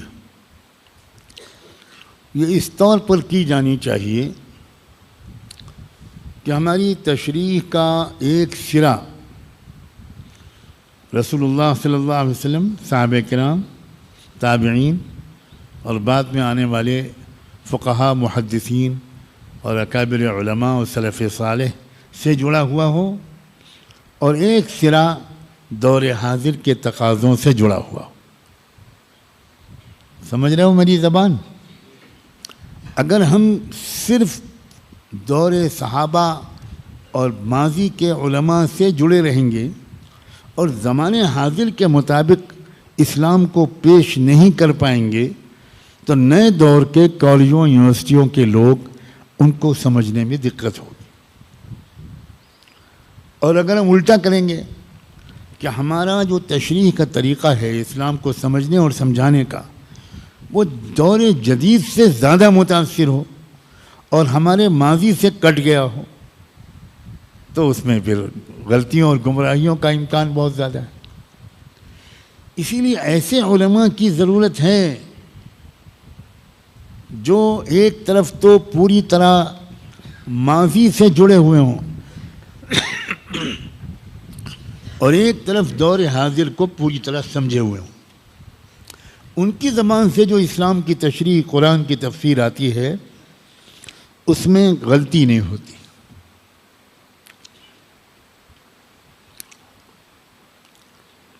اس دور میں ایسے کچھ لوگ ہیں جن کو اللہ نے بہت ذہانت دی, بڑی سمجھ عطا کی, اعلیٰ تعلیم یافتہ بھی ہوئے, لیکن وہ جب قرآن کی اسلام کی تشریح کرتے ہیں تو وہ اس دور کے تقاضوں کا زیادہ خیال کر لیتے ہیں اور پورے دور میں صدیوں میں ہزاروں علماء نے جو بات کہی اس کو بالکل غلط سمجھتے ہیں, اس کو اگنور کرتے ہیں.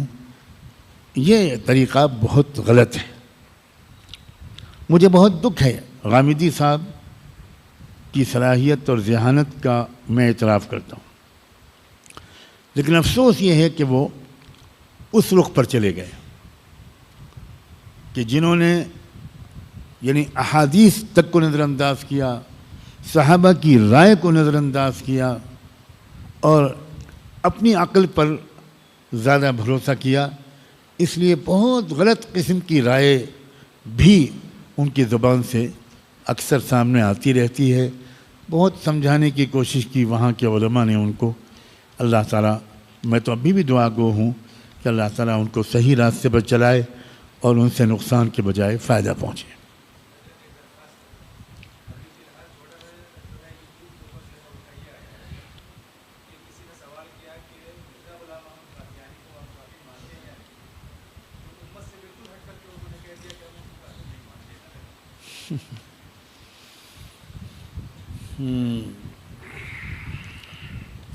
یہ اصل میں بیماری یہی ہے کہ اگر انسان چھوٹا بننے سے پہلے بڑا بن جاتا ہے تو بڑی غلطیاں کرتا ہے.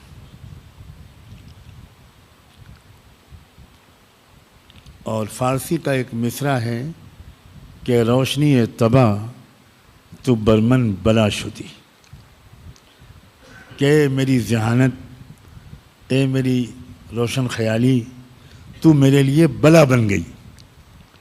تو بہت سے لوگ جو بہت زیادہ ذہین ہوتے ہیں وہ کبھی اپنے کو کسی کا شاگرد, کسی کا تابع نہیں مان پاتے اور پھر دھیرے دھیرے ان کی زبان سے ایسی باتیں نکلتی ہیں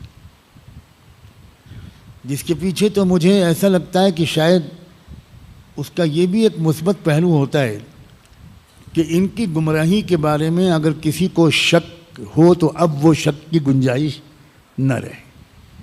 جیسے ابھی حال میں انہوں نے یاد دلایا کہ کوئی کلپ آئی ہے غامدی صاحب کی جس میں پوری دنیا اسلام کے علماء کی رائے سے اختلاف کرتے ہوئے انہوں نے کہا ہے کہ میں قادیانیوں کو کافر نہیں مانتا. اب میں کیا کہوں اس پر؟ اب آپ کہیں گے کہ میں مرزا غلام احمد قادیانی پر 3 گھنٹے کی یہاں تقریر کروں. میں پہلے کہہ چکا ہوں اورنگ آباد کے بیمار کے بارے میں, تو وہی بیماری بہت بڑی شکل میں قادیان کے رہنے والے ایک شخص کو ہوئی تھی. اس کا نام تھا غلام احمد. ہر کچھ دور میں کچھ دن میں کوئی نہ کوئی ایسا ہی بیمار, ان کا بھی حال یہی تھا غلام احمد قادیانی صاحب کا. وہ بھی بہت ذہین آدمی تھے. میری زبان سے جب کسی کے بارے میں یہ نکلے کہ بہت ذہین آدمی ہے تو اس پر آپ پریشان نہ ہوئیے، سمجھے، آپ سے کہہ رہا ہوں، کیونکہ ابلیس بھی بہت ذہین ہے، بہت ذہین. اس کی ذہانت ہی اس کی تباہی کا سبب بن گئی. فتنے دنیا میں جتنے آئے ہیں بدھوں نے نہیں پیدا کیے، بدھوں نے کوئی فتنہ نہیں کھڑا کیا. جتنے دنیا میں فتنے آئے ہیں سب ذہین لوگوں نے، سب.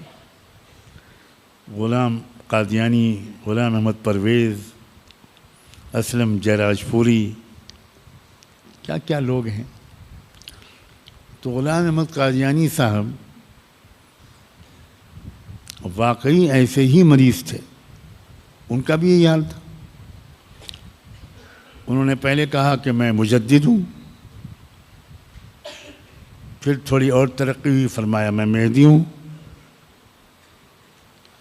پھر تھوڑی بیماری اور بڑھی تو فرمایا میں عیسیٰ ابن مریم، میں عیسیٰ ہوں، عیسیٰ مسیح ہوں، مسیح موعود ہوں.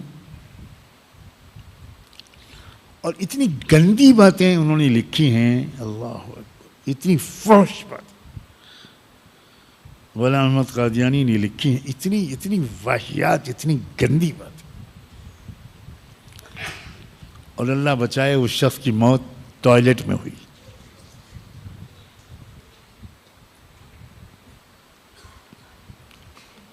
اگر کوئی مرزا غلام احمد قادیانی کو سمجھنا چاہتا ہو تو 2 کتابوں کا میں نام دیتا ہوں. ایک حضرت والد ماجد حضرت مولانا محمد منظور نعمانی کی کتاب کہ قادیانی کیوں مسلمان نہیں. بہت آسان زبان میں ہر شخص سمجھ سکتا ہے کہ قادیانی کیوں مسلمان نہیں ہو سکتا.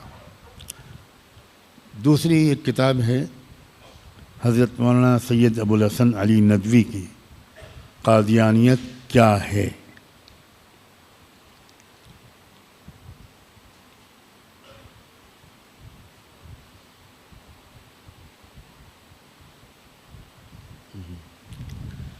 ایک دن مجھے بیان کے بجائے صرف سوالوں کا جواب رکھنا چاہیے.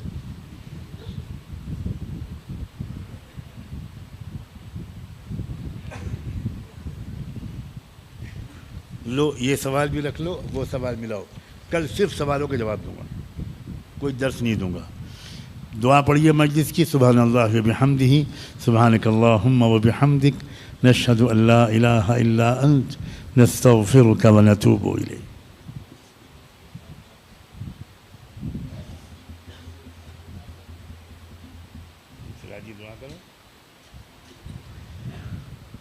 حکم ہے بادشاہ معظم کا، آج تاقرات ہے، دعا کرا دیجیے.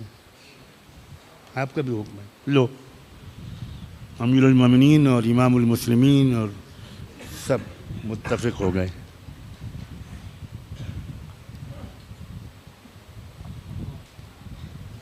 اللہ تعالیٰ دل سے دعا کے نکلوا دے. ہم سب آج 25ویں شب ہے اور بارش بھی ہوئی ہے. اللہ کرے کہ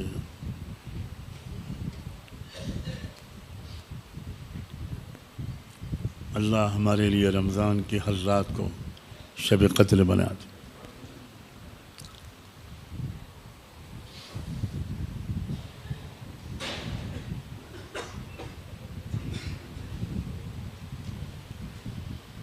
سبحان اللہ وبحمدہ، سبحانک اللہم وبحمدک، نشہد ان لا الہ الا انت، نستغفرک ونتوب الیک، نستغفرک ونتوب الیک، نستغفرک ونتوب الیک. اللہم صل علی سیدنا محمد وعلی آل سیدنا محمد وبارک وسلم.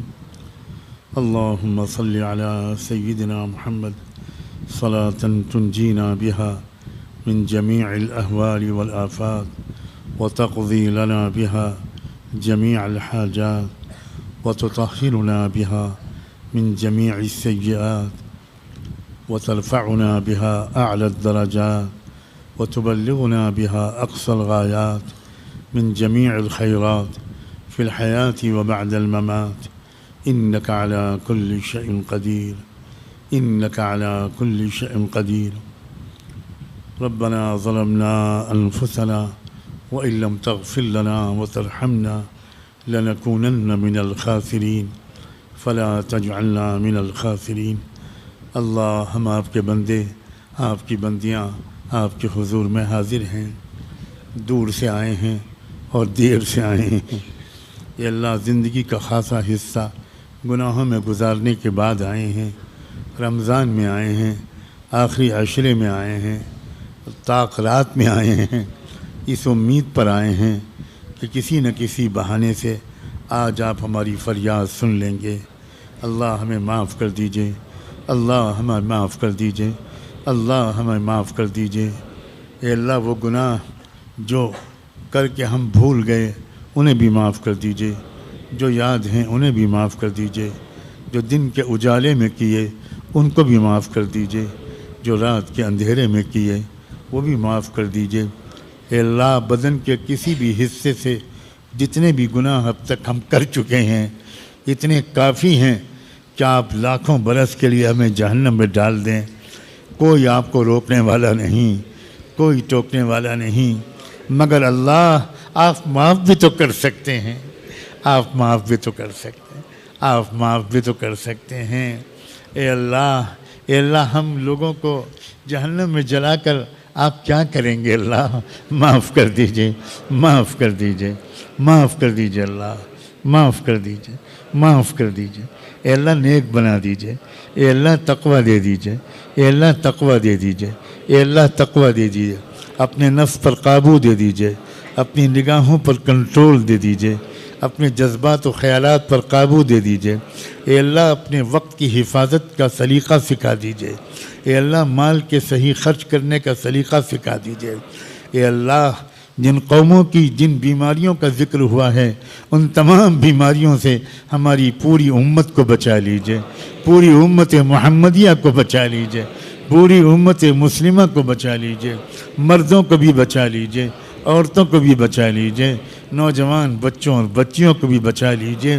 اے اللہ یہ واقعات آپ نے صرف قصے سنانے کے لیے نہیں بتائے ہیں بلکہ آپ نے یہ کہا ہے کہ اپنے گریبان میں جھانک کر دیکھو، اگر اس میں سے کوئی گناہ میں تم پھنسے ہوئے ہو تو چھوڑو ورنہ پتھروں کی بارش ہوگی، ہلاک کیے جاؤ گے، جہنم میں ڈالے جاؤ گے، دنیا میں ذلیل و خوار ہوگے۔ اے اللہ معاف کر دیجئے، معاف کر دیجئے، اور اب بچا لیجئے اللہ، اب کوئی گناہ ہم سے نہ ہونے پائے، ایسی تقوی والی زندگی اب عطا کر دیجئے۔ اے اللہ اب عطا کر دیجئے، مان جائیے اللہ، مان جائیے۔ اے اللہ دے دیجئے، اے اللہ دے دیجئے، اے اللہ خیرات دے دیجئے۔ اے اللہ ہم بھکاری ہیں، اللہ اے اللہ ہم بھکاری ہیں، اے اللہ ہم بھکاری ہیں، ہم فقیر ہیں، اللہ ہم فقیر ہیں، ہم فقیر ہیں، ہم بیمار ہیں۔ اے اللہ آپ شفا دے دیجئے، آپ شفا دے دیجئے، آپ شفا دے دیجئے، جسمانی بیماریوں سے بھی اور روحانی بیماریوں سے بھی، اخلاقی بیماریوں سے بھی، اے اللہ دل کی بیماریوں سے بھی، دماغ کی بیماریوں سے بھی، بدن کی بیماریوں سے بھی، ظاہری بیماریوں سے بھی، باطنی بیماریوں سے بھی، اے اللہ پاک صاف کر دیجئے، اے اللہ پاک صاف کر دیجئے۔ رمضان گزرا جا رہا ہے، اے اللہ اگر رمضان گزرا اور ہماری مغفرت نہ ہوئی تو کیا ہوگا؟ اے اللہ ایسے محروموں میں ہمیں شامل نہ کرنا۔ اے اللہ اس مجمع میں کوئی تو ہوگا آپ کا بندہ، اے اللہ کوئی تو ہوگی آپ کی بندی جس کی توبہ، جس کی آنکھوں کے آنسو، جس کی شرمندگی، جس کی آمین آپ کو پسند آ رہی ہوگی۔ اے اللہ ہماری دعائیں اگر قابل قبول نہیں تو اس کی بندے اور بندی کی مقبول آمین کے طفیل آج اللہ اس پورے مجمع کو معاف کر دیجئے، ہم سب کو معاف کر دیجئے، ہمارے گھر والوں کو معاف کر دیجئے، ہمارے والدین کو معاف کر دیجئے، ہمارے اہل خانہ کو معاف کر دیجئے، ہمارے بچوں کو معاف کر دیجئے، ہمارے بھائیوں بہنوں کو معاف کر دیجئے، ہمارے دور اور قریب کے رشتہ داروں کو معاف کر دیجئے، ہمارے شاگردوں اور اساتذہ و مشائخ کو معاف کر دیجئے، ہمارے چھوٹوں اور بڑوں کو معاف کر دیجئے، اور سب سے زیادہ تو ہم اپنے لیے معافی مانگتے ہیں۔ ہم مجرم ہیں اللہ، شرمندہ ہیں، بہت پچھتا رہے ہیں، بہت پچھتا رہے ہیں اللہ، بہت پچھتا رہے ہیں۔ پلٹ کر پچھلی زندگی کی طرف دیکھتے ہیں تو کالا کالا نظر آتا ہے۔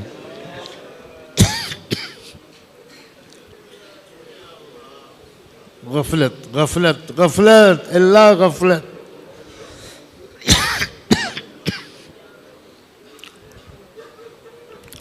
بچا لیجیے اللہ، بچا لیجیے اے اللہ، ہم کو اس گناہوں کے دلدل سے نکال دیجیے اے اللہ۔ بوڑھے بوڑھے لوگ بھی تو آمین کہہ رہے ہیں۔ ہم نے سنا ہے کہ آپ نے یہ فرمایا کہ جب کوئی سفید داڑھی والا میرے سامنے ہاتھ پھیلاتا ہے تو مجھے اس کو خالی ہاتھ لوٹاتے ہوئے شرم آتی۔ اے اللہ، ان بزرگوں کی آمین کا واسطہ، ان بوڑھوں کی سفید داڑھی کا واسطہ، اے اللہ ہم سب کو معاف کر دے۔ اے اللہ، ہم یہ امید لے کر جا رہے ہیں کہ آج آپ نے ہمیں معاف کر دیا، آج آپ نے ہماری سن لی، آج آپ نے ہماری جھولیاں بھر دیں۔ اے اللہ، جب تک زندہ رکھیے گا، صحت اور عافیت کے ساتھ رکھیے گا، کسی کا محتاج نہ بنائیے گا، معذوری نہ دیجیے گا اے اللہ، معذوری نہ دیجیے گا۔ کان سنتے رہیں مرتے وقت تک، آنکھیں دیکھتی رہیں، زبان بولتی رہے، اور اللہ پیر چلتے رہیں، ہاتھ پیر چلتے رہیں۔ اے اللہ، معذوری اور محتاجی سے بچا لیجئے، معذوری اور محتاجی سے بچا لیجئے۔ مکمل صحت نصیب فرما، مکمل صحت اور عافیت نصیب فرما، حشاش بشاش نفسیاتی کیفیت نصیب فرما۔ غم سے بچا، ڈر سے بچا، غصے سے بچا، غم سے بچا، ڈر سے بچا، غم سے بچا، ڈر سے بچا، غصے سے بچا۔ اے اللہ کتنے پیارے آپ کے بندے ہیں، کتنے اچھے لوگ بیٹھے ہیں سامنے۔ اے اللہ، میری وجہ سے ان کی دعائیں قبول نہ ہوں ایسا نہ کیجیے گا۔ ان کی وجہ سے آج مجھ بوڑھے کو معاف کر دیجئے، آج مجھ بوڑھے کو معاف کر دیجئے، آج مجھ بوڑھے کو معاف کر دیجئے، معاف کر دیجئے، معاف کر دیجئے۔ اے اللہ، پھر مانگتے ہیں معاف کر دیجئے، اے اللہ پھر مانگتے ہیں معاف کر دیجئے۔ معاف نہیں کرنا چاہتے پھر بھی معاف کر دیجئے اے اللہ، پھر بھی معاف کر دیجئے، پھر بھی معاف کر دیجئے۔ اے اللہ، پوری دنیا میں جہاں آپ کے بندے اور بندیاں رمضان میں دعائیں مانگ رہے ہیں، اے اللہ اعتکاف میں بیٹھے ہیں، طواف کر رہے ہیں، سعی کر رہے ہیں، اے اللہ گنبد خضرا کو دیکھ رہے ہیں، رو رہے ہیں مسجد نبوی میں، اے اللہ ان کی دعاؤں میں ہمیں شامل فرما، اور ہماری ٹوٹی پھوٹی دعاؤں میں ان کو شامل فرما۔ اے اللہ اس سال کے عمرہ کرنے والوں کے عمرے کو پوری دنیا میں اے اللہ انقلاب کا ذریعہ بنا، ہدایت کی ہواؤں کے پھیلنے کا ذریعہ بنا۔ جس جس شہر سے لوگ عمرہ کرنے گئے ہیں، جس گاؤں اور محلے سے گئے ہیں، اس پورے گاؤں محلے اور شہر کو اے اللہ ایمان کے رنگ میں رنگ دیجئے، تقوی کے رنگ میں رنگ دیجئے۔ اے اللہ جی چاہتا ہے مانگتے رہیں، مانگتے رہیں، اور مانگتے ہی مانگتے ملک الموت آ جائے، اور ملک الموت ہم کو اٹھا کے لے جائے، اور پھر وہاں فرشتے اللہ سے کہیں اے اللہ یہ مانگ رہا تھا، تب آپ نے اس کو موت دینے کا حکم دیا۔ اللہ کہیں گے مانگ رہا تھا، مانگتے جو مجھ سے مانگتا ہوا آئے گا میں اس کو کبھی بھی ذلیل نہیں کروں گا، میں کبھی بھی اس کو رسوا نہیں کروں گا۔ اے رب کریم، اس مجمع میں یقیناً نیک نوجوان بھی ہیں، صالح نوجوان بھی ہیں، اے اللہ ان کے صلاح و تقوی کو مضبوط فرما، استقامت نصیب فرما۔ اے اللہ حضرت قطب الدین ملا رحمۃ اللہ علیہ کو اے اللہ ولایت کبریٰ کا درجہ عطا فرما، اے اللہ ولایت کبریٰ کا درجہ عطا فرما۔ ان کے اہل و عیال اور ان کی نسلوں میں اے اللہ صلاح و تقوی کے سلسلوں کو تا قیامت جاری رکھنا، اور اس شہر کو اس نسبت کی وجہ سے خاص مقام عطا فرما۔ اس شہر والوں کو اپنی ذمہ داری کا خاص احساس عطا فرما۔ قرب و جمال والوں کو بھی اے اللہ اپنی اہمیت کا احساس عطا فرما، شکر نعمت نصیب فرما۔